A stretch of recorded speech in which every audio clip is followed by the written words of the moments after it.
There were once chickens, fruitful gardens, and community. Lots of chickens around this place. To be able to have a place where anyone can come, no matter their socioeconomic status, how they woke up feeling that day, their gender identity, whatever it is, they know that they can come to this space and be nourished, not only physically with food, but also mentally, socially, culturally. Bianca Bonilla is the organizer of Community Roots Farm. For 10 years, she has overseen the gardens and community events. And everyone is always so surprised at how much you can do on an acre of land, right? It's not only the amount of food we grew, which was thousands of pounds, tens of thousands of pounds every single year that went out into our community, pesticide-free, local produce, but it was all of the people that were here. But she doesn't own that 1 acre. It's leased from Shepherd of the Valley Lutheran Church. And after a change in church leadership, the farm is nothing but dead weeds and dirt. About 2 years ago, Shepherd of the Valley Lutheran Church, there with the Missouri Synod, and they installed a new pastor, Joe Luckemeyer, and he made it very clear to our organization that he did not approve of several of our activities and our communications. Bonilla says concerns from the church came up when the farm posted support for the LGBTQ community on their social media. Those concerns grew. Did not approve of our summer solstice event that we had this year, stating that it is a pagan rituals that we were holding.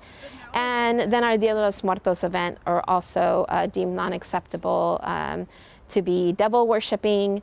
When it was time to renew their lease, the church told Bonilla they would be enforcing a condition on their lease. All events and signage would need 30-day approval by the church. They made it very clear that Dia de los Muertos and many of our communications would not be approved. Thus, we decided that this was no longer a safe space for our community. We could not forego our values and making sure that the people that we serve, our community, we want to make sure that they feel safe.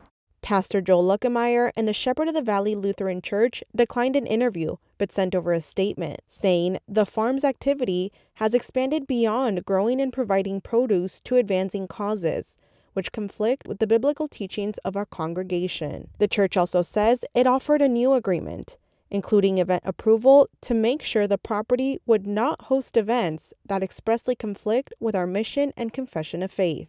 And the church notes, the farm has chosen not to enter into a new lease. Their values are firm and so are ours. Their boundaries are firm and so are ours. You know, the protection of our most vulnerable communities, of our BIPOC, LGBTQIA communities, our immigrant communities, that is the most important to us, that they feel safe. The loss of the farm leaves a larger gap for the community that frequented the space. It's the loss of access to an open green space, fresh vegetables, friendships, and acceptance. These kinds of issues we're seeing on the media on a grand scale, right? We're seeing these tensions, and here we are living it on this micro scale. And in conversations, I would say, like, if we can do this, if we can work this out, anybody can, right? There's hope. Like, how are we going to carry this? Open green space is scarce, so Bonilla plans on carrying the mission of Community Roots Farm in a new direction, in a warehouse she is calling the Plant Lab. We're going to have workshops there and community space and community building. But I think most importantly, it's going to be a space, a collaborative, safe space for our BIPOC, immigrant, and LGBTQI community. The Plant Lab in Oceanside will be open to the public later this year. Tania Thorne, KPBS News.